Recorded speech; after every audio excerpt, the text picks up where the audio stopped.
Hello दोस्तों, शुरू academy में आप सभी का स्वागत है। आज अपन नंबर सिस्टम पढ़ने जा रहे हैं जो कि क्लास 9 के सिलेबस का टॉपिक है। ठीक है, तो आज इसका लेक्चर 1 है।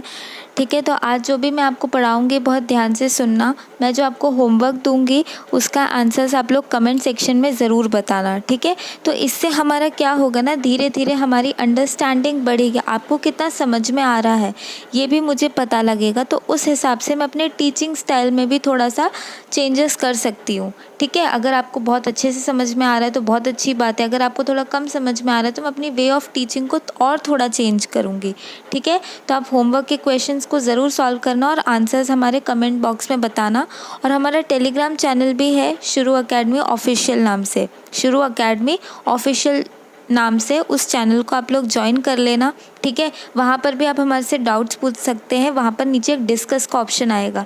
जैसे आप डिस्कस का ऑप्शन में क्लिक करेंगे तो आपको एक ग्रुप में वो लेकर जाएगा, वहाँ पर ज्वाइन कर लेना और वहाँ पर भी आप अपने क्वेरीज जो भी हैं पूछ सकते हैं।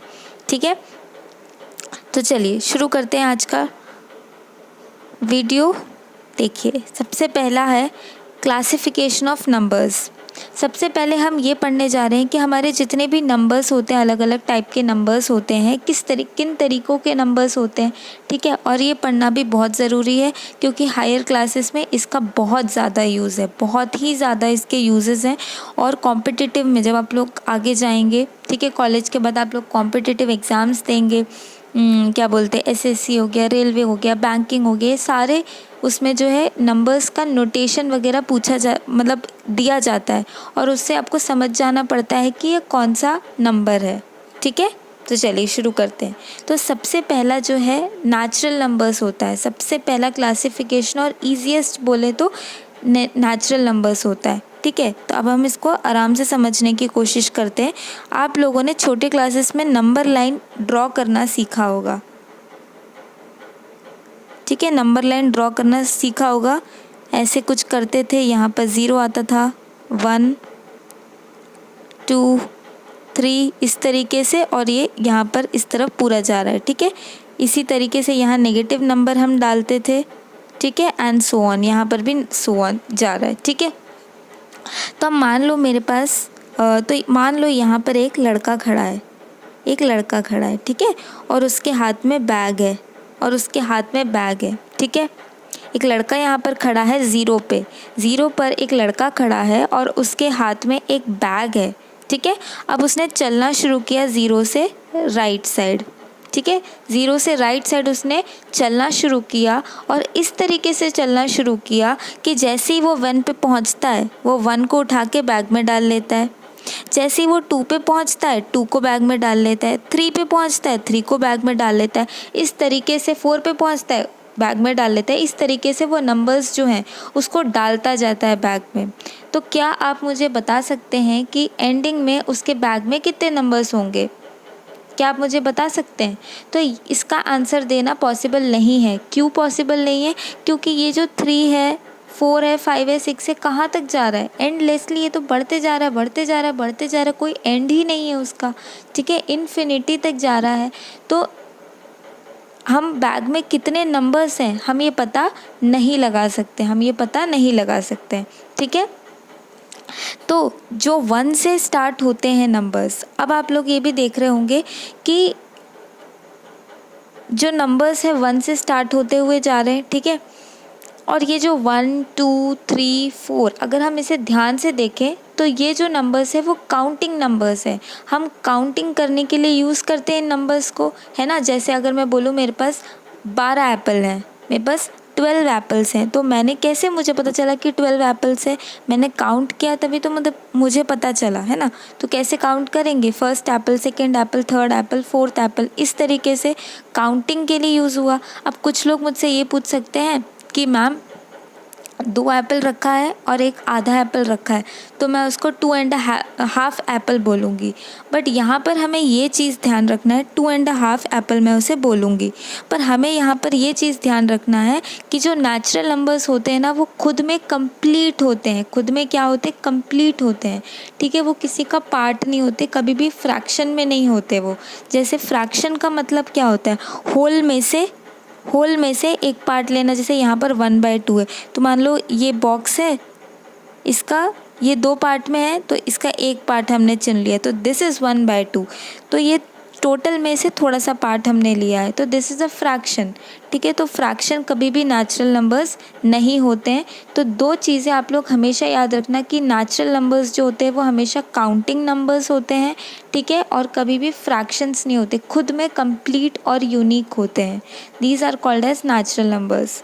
ठीक है, तो चलिए, आई होप आप लोग को इतना समझ में आ गया होगा। और अगर आपको ये अच्छा लगा तो प्लीज़ इस चैनल को, इस वीडियो को लाइक कर दीजिए, और जो नए हो या पुराने हो, जो भी हो, सब्सक्राइब करके बेल आइकन दबा देना, क्योंकि इसके आगे की वीडियोस आपको पता चलते रहेंगे जब भी अपलोड होंगे। ठीक है, और ऐसे ही फिज़िक्स का भी आपका चल रहा है, मोशन पढ़ा रहे हैं सर, वर्क पावर एनर्जी ख़त्म हो चुका है, तो अगर आपने वो नहीं देखा है तो आप वहाँ से उसको भी पढ़ सकते हैं। ठीक है, चलिए अब आगे देखिए। देखिए, नेचुरल नंबर्स क्या होते हैं। नेचुरल नंबर्स को हम किससे डिनोट करते हैं? कैपिटल एन से। दिस इज़ वेरी इंपॉर्टेंट, आपको ये चीज़ याद रखना है। कैपिटल एन से डिनोट किया जाता है नेचुरल नंबर्स को। ठीक है, कैपिटल एन से डिनोट किया जाता है। अब इसका डेफिनेशन देखिए, counting numbers are called as natural numbers. Counting numbers are called as natural numbers. ठीक है, 1 2 3 up to N. Up to N यहाँ पर क्यों यूज़ हुआ है कि ये इन्फिनिटी तक जाता जाएगा, जाता जाएगा, जाता जाएगा, है ना। तो एंड में जाके कोई एक बहुत बड़ा नंबर हमने अज्यूम कर लिया है और उसको हमने स्मॉल एन रिप्रेजेंट किया है यहाँ पर। ठीक है, और पहला तो ये था, दूसरा क्या है, they are complete in itself. ये मैंने आपको बता दिया कि फ्रैक्शन में हम नेचुरल नंबर्स को कभी नहीं लिखते हैं। ठीक है, तो ये हो गया हमारा सबसे पहला नेचुरल नंबर्स। अब हम नेक्स्ट क्लासिफिकेशन देखते हैं, होल नंबर्स। होल नंबर्स क्या होते हैं? अब अगर हम नेचुरल नंबर्स में ज़ीरो को जोड़ दें, जैसे हमने वो नंबर लाइन देखा था, नंबर लाइन में हम ज़ीरो को, जैसे हम लोग ने ये देखा था, ठीक है, यहाँ पर राजू वो लड़का खड़ा था, ठीक है, जो बैग वाला लड़का था, ठीक है, हमारे एग्जाम्पल में ये एज इट इज़ है। ये इसने यहाँ से इसको बैग में डाला, इसको बैग में डाला था, इसको बैग में डाला था, सबको बैग में डाला था, बस ज़ीरो को बैग में नहीं डाला था, ज़ीरो को बैग में नहीं डाला था। अब अगर वो ज़ीरो को भी बैग में डाल लेगा, अब अगर वो ज़ीरो को भी बैग में डाल देगा, देन उसके बैग में जितने भी नंबर्स होंगे वो पूरे फैमिली को हम क्या बोलेंगे? होल नंबर्स बोलेंगे। क्या बोलेंगे? होल नंबर्स बोलेंगे। तो होल नंबर्स और नेचुरल नंबर्स में बहुत छोटा सा डिफरेंस है, और वो भी सिर्फ ये ज़ीरो का है। तो बच्चे इसमें बहुत कंफ्यूज हो जाते हैं। ठीक है, तो आपको इसको आप इस तरीके से याद कर सकते हैं कि दूसरा एक होल नंबर्स ये वाला हो गया, एक और होल होता है जो हम इंग्लिश में पढ़ते हैं, ये वाला होल, HOLE वाला होल। इसका मतलब क्या होता है? गड्ढा। इसका मतलब क्या होता है? होल का मतलब गड्ढा होता है। ठीक है, और हम गड्ढे को अज्यूम कर रहे हैं कि गड्ढा क्या होता है? गोल होता है। गड्ढा क्या होता है? गोल होता है। हम अज्यूम कर रहे हैं ये। ठीक है, गड्ढा कैसा होता है? गोल होता है। तो ज़ीरो कैसा होता है? गोल होता है, सर्कल होता है। तो ऐसे याद रखना कि होल यानी गड्ढा यानी सर्कल, और ज़ीरो भी हमारा कैसा होता है? सर्कल। तो होल नंबर्स जो है वो ज़ीरो से स्टार्ट होते हैं। आई थिंक अब आपको इसके बाद, आपको ये एग्जाम्पल सुनने के बाद, कभी भी ये ट्रिक सुनने के बाद कभी भी कन्फ्यूजन नहीं होगा कि होल नंबर्स और नेचुरल नंबर्स के बीच में क्या डिफरेंस है। ठीक है, चलिए अब आगे देखते हैं दूसरा क्लासिफिकेशन। देखिए, अब ये आप लोगों के लिए मैंने एक होमवर्क तैयार किया है, वो ये कि आप लोगों को मुझे कमेंट सेक्शन में बताना है कि सारे नेचुरल नंबर्स होल नंबर्स होते हैं क्या? सारे नेचुरल नंबर्स होल नंबर्स होते हैं क्या? आपको मुझे कमेंट सेक्शन में बताना है। ठीक है, मैं देखूंगी कि किस किस ने कमेंट किया, और जो सबसे पहले कमेंट करेगा मैं उसका कमेंट को अगले अपने वीडियो में दिखाऊंगी, अगर जो भी सबसे पहले करेगा, और मैं उसके कमेंट को पिन भी करूंगी। ठीक है, और ऐसा कुछ नहीं है, जिसको नहीं समझ में आ रहा है वो भी मुझे कमेंट में बता सकता है, मैं उसको भी समझाऊंगी। और अगर उसको कोई भी दिक्कत है तो हमेशा हम लोग रेडी है। देखो, ऐसा है कि हम लोग ने ये कोचिंग जो है, फ्री कोचिंग शुरू ही सब लोगों के लिए की है जो अफोर्ड नहीं कर सकते कोचिंग्स को। ठीक है, सब लोगों के लिए, जो नहीं कर सकते और जो कर सकते हैं मगर अच्छे से और पढ़ना चाहते तो वो भी यहाँ पर आ सकते हैं। ऐसा किसी से कोई हम लोग का कुछ नहीं है कि हम इसको नहीं बताएंगे या किसी को बताएंगे, ऐसा कुछ नहीं है। जो हमसे पूछेगा, जो पढ़ने में इंटरेस्टेड है, हम सबको बताएंगे। ठीक है, सबके डाउट्स हम क्लियर एक एक करके करते चलेंगे, ठीक है। चलिए देखिए, अब हम आगे पढ़ते हैं।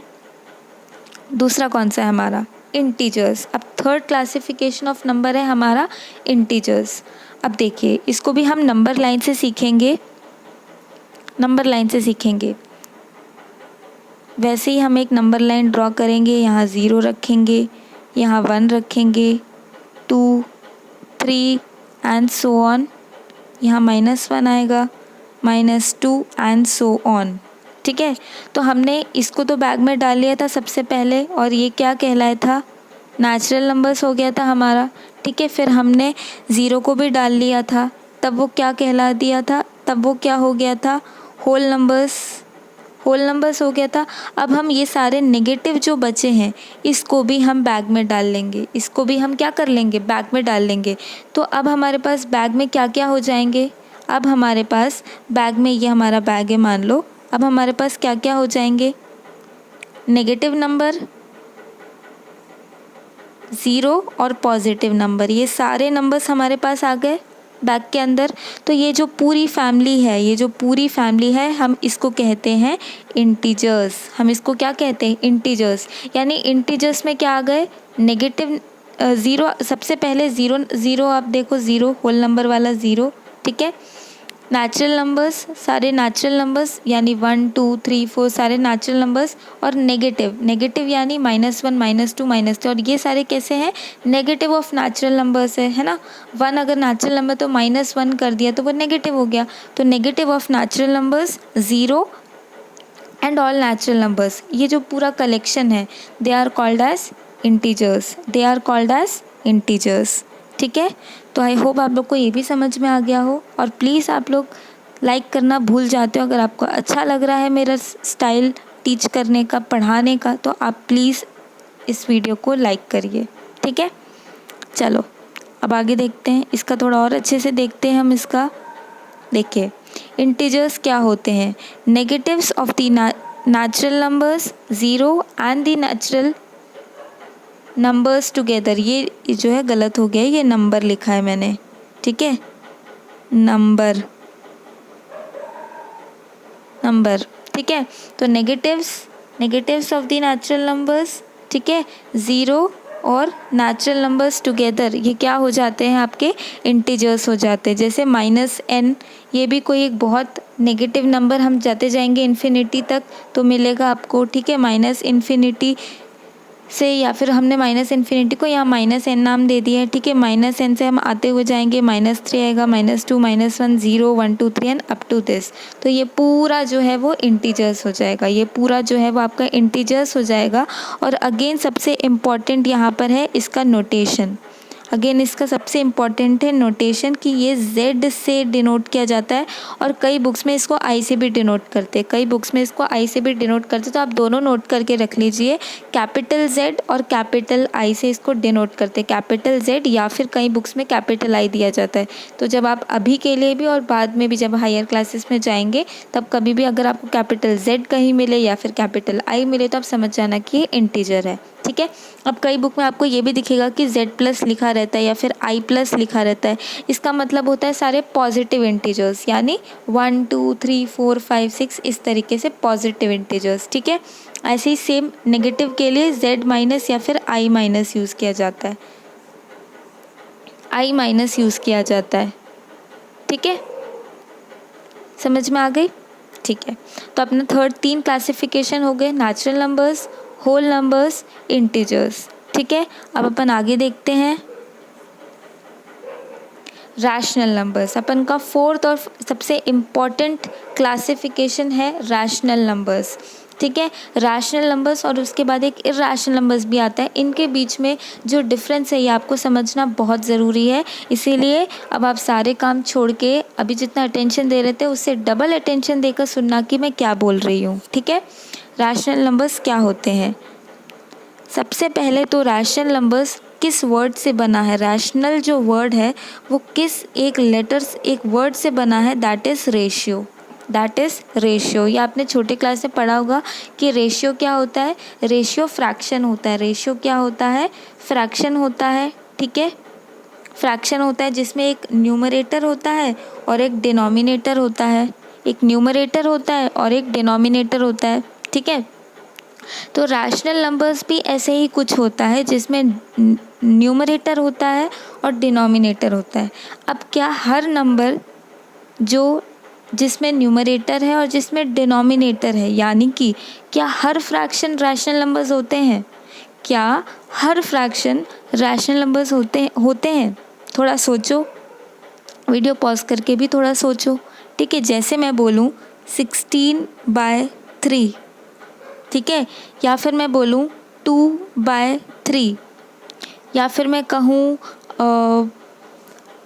12/16, क्या ये सब रैशनल नंबर्स हैं? क्या ये सब रैशनल नंबर्स हैं? तो आप लोगों को ये ध्यान रखना पड़ेगा कि जो रैशनल नंबर्स होते हैं उसके कुछ क्राइटेरिया होते हैं ये पता लगाने का कि ये रैशनल नंबर है कि नहीं, ये रैशनल नंबर है कि नहीं। तो सबसे पहले हम ये देखते हैं कि रैशनल नंबर्स का सबसे पहला क्राइटेरिया, सबसे पहले बात तो ये कि न्यूमरेटर और डिनोमिनेटर के फॉर्म में लिखा जाता है, यानी कि फ्रैक्शन के फॉर्म में लिखा जाता है। तो हम p/q इसे पढ़ते हैं, p/q, स्मॉल p/q है ये, ठीक है। तो पहला क्राइटेरिया रैशनल नंबर होने का ये कि q जो है वो ज़ीरो नहीं होना चाहिए, q जो है वो ज़ीरो नहीं होना चाहिए, पहला क्राइटेरिया है ये। दूसरा क्राइटेरिया ये कि p और q जो होते हैं वो कैसे होने चाहिए? को प्राइम होने चाहिए, को प्राइम होने चाहिए। अब को प्राइम का मतलब क्या होता है? को प्राइम का मतलब क्या होता है आपने छोटे क्लासेस में पढ़ा होगा, बट आई एम श्योर बहुत लोग यहाँ पर होंगे जो लोग भूल गए होंगे। तो को प्राइम का मतलब होता है कि वो नंबर्स जिनके बीच में कॉमन फैक्टर 1 के अलावा कुछ भी ना हो, 1 के अलावा कुछ भी ना हो, उनको हम को प्राइम बोलते हैं। फॉर एग्ज़ाम्पल 2 और 3। अब क्या 2 और 3 के बीच में कुछ कॉमन फैक्टर है? 2 × 1 2 होता है, 3 × 1 3 होता है। इसके अलावा कोई कॉमन फैक्टर है इनके बीच में? नहीं है, नहीं है, ठीक है। ऐसे अगर मैं बोलूँ 3 और 6, तो क्या ये को प्राइम्स हैं? 3 को तो मैं लिख सकती हूँ 3 × 1, ठीक है, और 6 को मैं क्या लिख सकती हूँ 6 × 3। तो कॉमन फैक्टर क्या? और × 1 भी, तो 1 भी आ गया कॉमन फैक्टर और 3 भी आ गया, तो 1 के अलावा 3 भी आ गया। तो 3 और 6 को प्राइम है? नहीं है। तो आई होप आपको को प्राइम समझ में आ गया होगा, ठीक है। तो रैशनल नंबर्स जो है, कोई भी फ्रैक्शन को अगर रैशनल नंबर होना है तो p/q फॉर्म में उसको लिखें। सबसे पहले तो p/q फॉर्म में वो होगा, फ्रैक्शन है तो, ठीक है। तो उसका सबसे पहला है कि q को ज़ीरो नहीं होना है और p और q को प्राइम होना है। p और q को कैसा होना है? को प्राइम होना है। अब आप लोग से मेरा क्वेश्चन है कि वही जैसे हमने पिछला एग्जाम्पल लिया था, क्या 2/3 रैशनल नंबर है? क्या 2/3 रैशनल नंबर है? तो सबसे पहले हम चेक करेंगे सबसे पहला क्राइटेरिया। यहाँ पर q क्या है? 3 है। q क्या है? यहाँ पर 3 है। p/q है ना, तो q क्या है? यहाँ पर 3 है। सबसे पहला क्राइटेरिया क्या था अपन का? q should not be equal to 0। तो यहाँ पर q क्या है? अपना 0 है। तो पहला क्राइटेरिया जो है अपना सही रहा। दूसरा क्राइटेरिया देखो, दूसरा क्या था अपना? p और q मस्ट बी को प्राइम, को प्राइम। अब 2 और 3 में देखो क्या को प्राइम है? 2 × 1 2 होता है, 3 × 1 3 होता है, इसके अलावा कुछ नहीं है। तो 1 ही है, सिर्फ 1 ही है सिर्फ इनके बीच में कॉमन फैक्टर। तो क्या 2/3 रैशनल नंबर है? तो रैशनल नंबर है, तो रैशनल नंबर है, ठीक है। पहला ये। अब दूसरा एग्जाम्पल हम देखते हैं 16/12। 16/12 क्या ये रैशनल नंबर है? सबसे पहले हम ये देखेंगे। पहला, q बराबर 0 नहीं होना चाहिए, तो यहाँ पर q बराबर 12 है, तो पहला कंडीशन सेटिस्फाई हो रहा है। दूसरा कंडीशन देखो, दूसरा कंडीशन क्या था? p और q मस्ट बी को प्राइम। अब 16 देखो, हम 16 को कैसे लिख सकते हैं? यहाँ लिख देती हूँ। 16 को हम कैसे लिख सकते हैं? 2 छोड़िए, 4 × 4 लिख सकते हैं हम 16 को। और 12 को हम क्या लिख सकते हैं? और × 1 भी 4 × 3 लिख सकते हैं, × 1 लिख सकते हैं। ये मैंने × 1 आपको समझाने के लिए बताया है, ठीक है। तो हम 4 इंटू 4, तो अब इनके बीच में कॉमन फैक्टर देखिए 1 तो है ही, 1 तो है ही, हर नंबर के साथ रहेगा। अब और क्या है कॉमन, 4 कॉमन हो गया, 4 कॉमन हो गया, 1 के अलावा भी आ गया, मतलब 16 और 12 क्या है, कोप्राइम नहीं है। तो क्या ये रैशनल नंबर है, क्या ये फ्रैक्शन 16/12 रैशनल नंबर है? तो answer is no, rational number नहीं है। ठीक है, तो मैंने आपको अलग अलग एग्जांपल्स लेके बता दिया है। अब आप लोगों की ड्यूटी है कि और भी एग्जांपल्स देखो, ठीक है, और पहचानो कि ये रैशनल नंबर है कि नहीं है। ठीक है, आगे मैं आपको इससे भी बहुत अच्छा तरीका बताऊंगी जो आपको देखते ही पता चल जाएगा कि रैशनल नंबर है कि नहीं। ठीक है, और दूसरी इंपॉर्टेंट चीज़ कि रैशनल नंबर्स को हम जो नोटेशन जो रहता है, डिनोट हम करते हैं कैपिटल क्यू से, कैपिटल क्यू से हम इसको डिनोट करते हैं। ठीक है, चलिए अब आगे देखते हैं। देखिए, rational numbers which can be written in the form of ratio, that is p divided by q, that is p upon q, such that q बराबर 0, देखो ये मैंने गलत कर दिया है, यहाँ पर q is not equals to 0। ठीक है, q is not equals to 0 आना चाहिए, और p and q are co-primes, p और q कैसे होने चाहिए, co-primes होने चाहिए, then the number is called as rational numbers, और इसको हम q से डिनोट करते हैं। ठीक है, चलिए अब हमारा 4th क्लासिफिकेशन भी हो गया। अब हम आगे बढ़ते हैं। देखिए, अब आता है अपन का सबसे ये टॉपिक, ये आप जो मैं बताने वाली हूँ डेसिमल एक्सपेंशन, ये भी बहुत ध्यान से सुनना, क्योंकि इसके अकॉर्डिंग ही आगे आप इर्रेशनल नंबर्स के बीच में और रैशनल नंबर के बीच में जो डिफरेंस है वो यहीं से आपको समझ में आएगा कि क्या है। ठीक है, तो जो रैशनल नंबर्स होते हैं उनके डेसिमल एक्सपेंशन जो होते हैं वो 2 तरीके के होते हैं। ठीक है, जब आप डेसिमल एक्सपेंशन उनका करेंगे, डिवाइड करेंगे, तो आपको जो आंसर मिलेगा ना वो अलग अलग तरीके के, 2 तरीके के मिलते हैं, 2 तरीके के मिलते हैं। सबसे पहला होता है जो जिसका आंसर 0 से एंड हो जाता है, यानी आपका रिमाइंडर 0 आ जाएगा। ठीक है, और डिवीज़न आपका ख़त्म हो जाएगा। उनको हम क्या बोलते हैं, एंडिंग या फिर टर्मिनेटिंग विद 0, एंडिंग या फिर टर्मिनेटिंग विद 0 बोलते हैं हम उसको। ठीक है, दूसरा होता है non terminating and recurring. Non terminating and recurring, non terminating का मतलब वो डिवीज़न एंड नहीं होता है, हमें रिमाइंडर में 0 नहीं मिलेगा, हमें रिमाइंडर में 0 नहीं मिलेगा। रिकरिंग मतलब रिपीट होता है, यानी अगर मुझे फॉर एग्जांपल मुझे अगर पॉइंट में आंसर मिला 0.12 मिला है मान लो, अब वो डिवाइड 0 तो हमारा आएगा नहीं, तो मान लो फिर से 1 2 1 2 1 2 इस तरीके से आता जाएगा, तो that is called as recurring, repeat होएगा। ठीक है, और दूसरी बात ये कि जब जितने डिजिट्स रिपीट होते हैं ना बार बार, उसके पीछे हम इतना बड़ा ना लिख के, क्योंकि इसका तो कोई एंड ही नहीं है, तो जाता जाएगा, तो हम इसको शॉर्ट में कैसे लिखते हैं समझाने के लिए कि जितने नंबर्स रिपीट हो रहे हैं, कि जितने डिजिट रिपीट हो रहे हैं, हम उसके ऊपर बार लगा देते हैं। जैसे यहाँ पर 0.12 बार बार आ रहा है, तो 1 2 के ऊपर हम बार लगा देते हैं। ठीक है, अब अगर होता 0.1222 इस तरीके से अगर मेरा जाता, तो मैं लिखती 0.12 और इस बार सिर्फ और सिर्फ 2 के ऊपर बार लगेगा। ठीक है, सिर्फ और सिर्फ 2 के ऊपर बार लगेगा। तो जो डिजिट्स रिपीट हो रहे हैं सिर्फ उनके ऊपर बार लगता है, ये बहुत ध्यान देना। तो अगर आपके एग्ज़ाम में भी आपको ये बार लगा आएगा, तो आप जब लिखेंगे आंसर में तो बार का ध्यान रखना, क्योंकि अगर आपने गलती से भी जल्दी में 1 के ऊपर भी लगा दिया गलती से भी, तो आपका पूरा आंसर गलत हो जाएगा। तो इस चीज़ का बहुत ध्यान रखना। ठीक है, चलिए अब इसके कुछ एग्जाम्पल से अपन सीखते हैं क्या है। सबसे पहला क्या लिखा है, ये अपन का ऑब्जर्वेशन है जो कि अपन बाद में देखेंगे। सबसे पहला मैंने एक एग्जाम्पल लिया 13 डिवाइडेड बाय 6। मैंने सबसे पहला एक एग्जाम्पल लिया है 13 डिवाइडेड बाय 6। ठीक,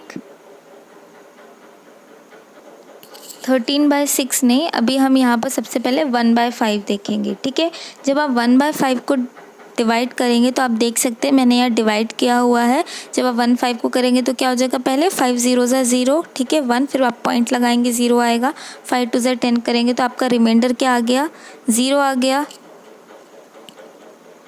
क्या आ गया, आपका रिमाइंडर 0 आ गया, यानी आपका जो फ्रैक्शन है वो अभी मैंने बताया था टर्मिनेट हो गया है, यानी आपका जो डिवीज़न है वो एंड हो गया, यानी 1/5 का आंसर आपका आ गया है 0.2 आपका आंसर आ गया, आपका डिवीज़न टर्मिनेट हो गया है।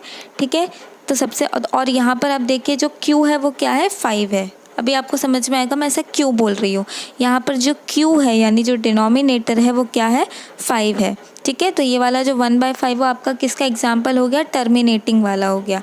ठीक है, अब आगे देखिए दूसरा एग्जाम्पल, दूसरा है आपका 6 1/2। ये मिक्स्ड फ्रैक्शन है। आई होप आपको पता होगा कि 6 1/2 को हम कैसे मिक्स्ड फ्रैक्शन को ऐसे 13/2 में लिखते हैं। आई होप आप लोगों को पता हो, अगर नहीं पता है तो मैं उन लोगों को भी बता देती हूँ। जैसे मैंने यहाँ पर भी लिखा हुआ है, यहाँ पर भी मैंने लिखा हुआ है कि सबसे पहले हम क्या करते हैं, इस 6 को इस 2 के साथ इनटू करते हैं। ठीक है, फिर जो आंसर आता है हम उसको क्या कर देते हैं, इसमें प्लस कर देते हैं। वही मैंने लिखा है 6 × 2 करेंगे पहले।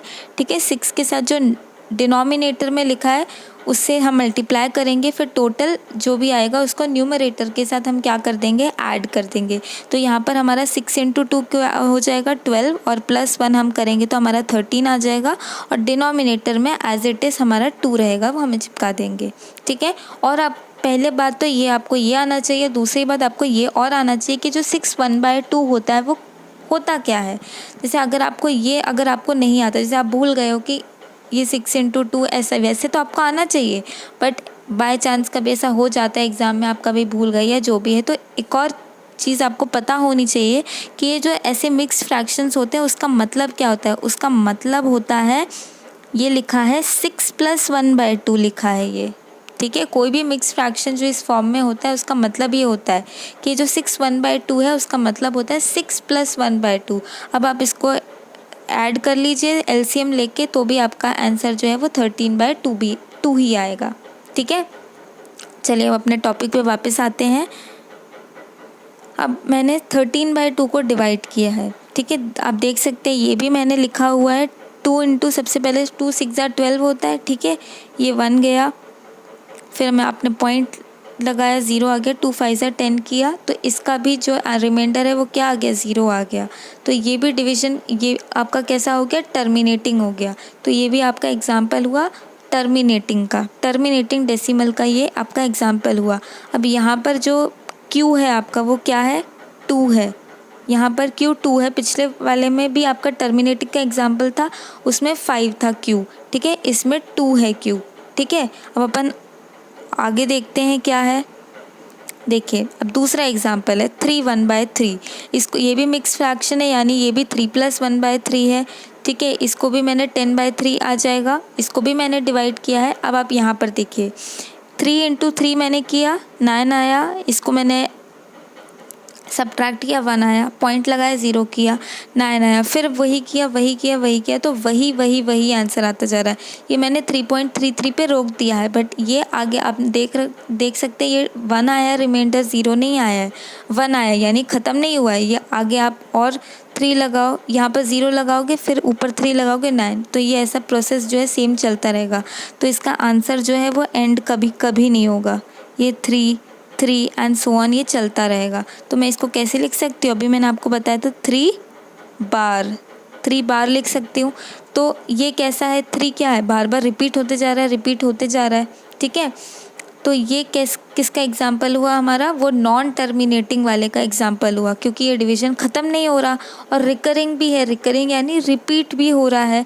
तो ये किसका एग्जाम्पल हुआ, non terminating and recurring decimal का, non terminating and recurring decimal का।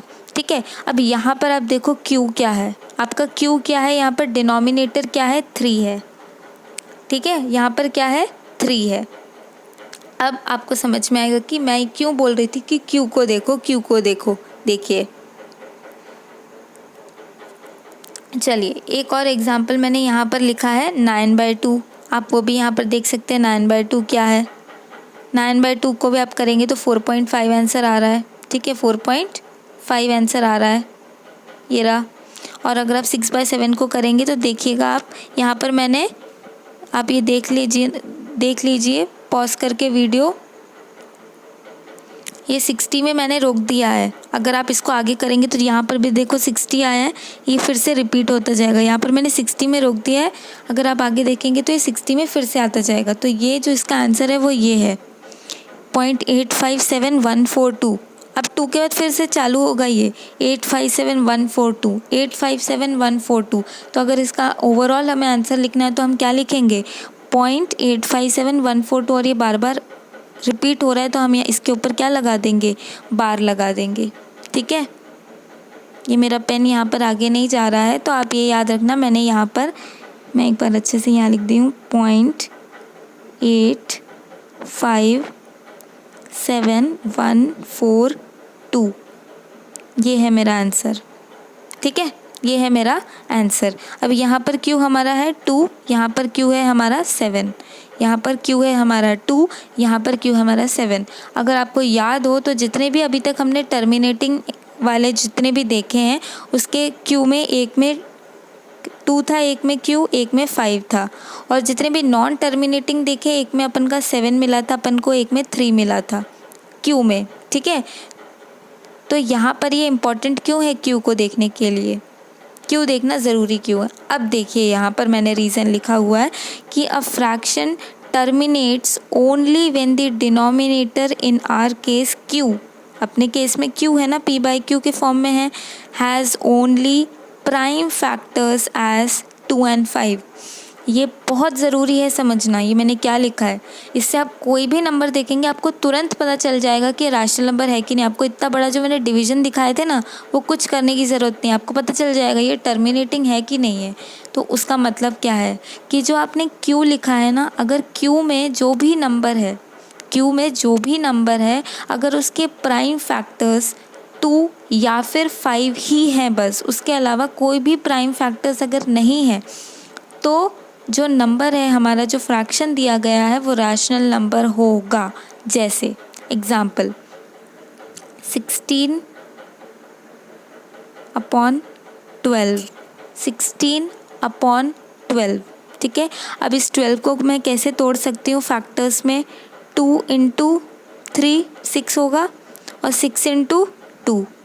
ठीक है, अब इसमें कितने प्राइम नंबर्स हैं, पहला प्राइम नंबर तो 2 हो गया, और दूसरा प्राइम नंबर क्या हो गया, 3 हो गया। पहला प्राइम नंबर 2 हो गया, दूसरा प्राइम नंबर क्या हो गया, 3 हो गया। तो 2 के अलावा यहाँ पर 3 आ गया, और हमने क्या अभी पढ़ा यार, 2 और 5 के अलावा कुछ भी नहीं होना चाहिए, 2 और 5 के अलावा कुछ भी नहीं होना चाहिए, और यहाँ पर हमारा क्या आ गया, 3 आ गया। इसका मतलब आप देखते से ही पता लगा सकते हो कि ये रैशनल नंबर नहीं है, ये रैशनल नंबर नहीं है।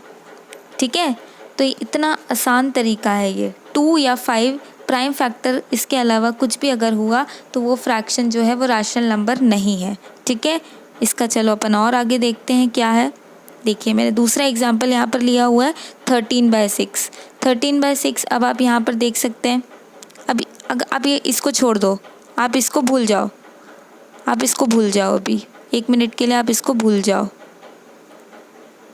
आप सिर्फ डिनोमिनेटर देखो। सबसे पहले तो आप ये देख लो कि क्यों आपका 0 तो नहीं है कहीं, सबसे पहले आप ये देख लो। ठीक है, उसके बाद आप ये देख लो कि 6 जो है वो उसमें को प्राइम है ना, 13 और 6 को प्राइम तो है, तो हाँ है। अब आप देख लो कि क्यू क्या है, यहाँ पर 6 है, और यहाँ पर मैं इसको 2 × 3 लिख सकती हूँ, तो यहाँ पर 2 भी प्राइम आ गया, 3 भी प्राइम आ गया, और 2 और 5 के अलावा बोला था कि नहीं होना चाहिए, बट यहाँ पर है, यानी ये क्या है, रिकरिंग है और नॉन टर्मिनेटिंग है। तो अब आप यहाँ पर देख लो, अब आप यहाँ का डिवीज़न देख लो, है कि नहीं, रिकरिंग 2.1666666 आता रहेगा, आप आगे डिवाइड करते जाओगे तो। ठीक है, तो ये है हमारा रैशनल नंबर्स का पूरा फंडा, उसके डेसिमल एक्सपेंशंस का पूरा फंडा। आई होप आपको ये भी समझ में बहुत अच्छे से आ गया होगा, और अगर समझ में आ गया है तो मैं जैसे हमेशा बोलती हूँ, वीडियो को लाइक कर दो। ठीक है, आप लोग भूल जाते हो, अगर आप लोग लाइक नहीं करोगे तो मुझे मोटिवेशन नहीं मिलता यार, और ऊपर से होमवर्क जो मैं दे रही हूँ उसका भी कमेंट करना, नहीं तो मुझे पता ही नहीं चलेगा कि आप लोगों को अच्छा लग रहा है कि नहीं, आप लोगों को समझ में आ रहा है कि नहीं। ठीक है, मुझे कुछ अपने टीचिंग स्टाइल में कुछ चेंज करना है कि नहीं, ये सारी चीज़ें। तो आप अगर जैसे आप लोग होमवर्क देखोगे आप उसको कमेंट करके मुझे ज़रूर बताना। ठीक है, चलो आगे देखते हैं। अब ये आप लोग के लिए होमवर्क है, ये आप लोगों के लिए होमवर्क है। आप लोगों को मुझे बताना है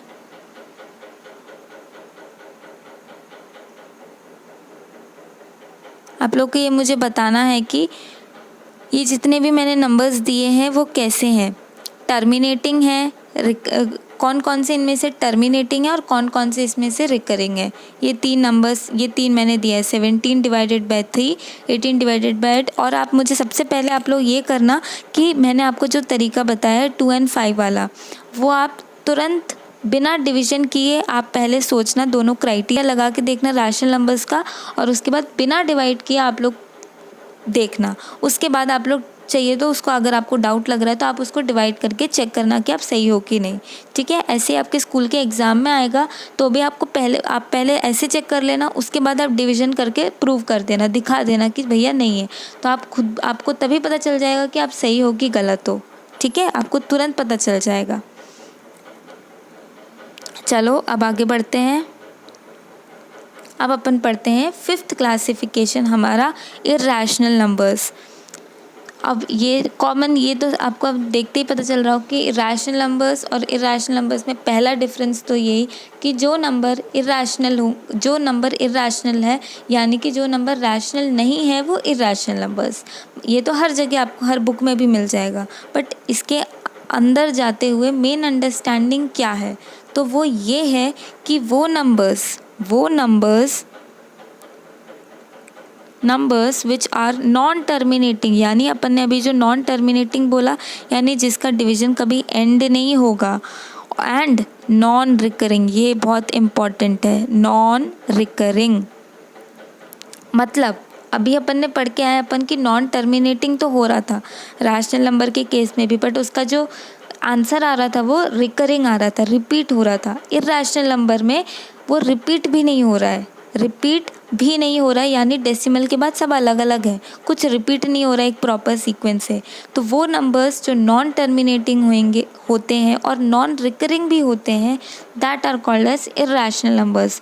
जैसे कि कुछ एग्जांपल्स है √2, पाई, √5 एक्सेट्रा। अब आप लोग बोलेंगे कि मैम √2 का आंसर तो 1.4 है, बट √2 का आंसर 1.4 नहीं है, वो हम अप्रॉक्सीमेट लेते हैं। अगर हम उसका कैलकुलेट करें वैल्यू तो वो बहुत आगे तक जाता है, उसका अगर आता जाता है और कोई रिकरिंग भी नहीं रहता है, वो नॉन रिकरिंग रहता है, तो वो हम अप्रॉक्सीमेट वैल्यू लेते हैं 1.4, ठीक है। ऐसे ही पाई का भी, ऐसे ही √5 का भी। अब मेरा क्वेश्चन आप लोगों से ये है कि क्या हर एक चीज़ जो रूट में रहती है वो इर्रेशनल नंबर होती है क्या? हर एक नंबर जो रूट में होती है, जैसे मैंने कोई भी एक ले लिया √m, तो क्या ये इर्रेशनल नंबर है बिना कोई कंडीशन के? थोड़ा सोचो,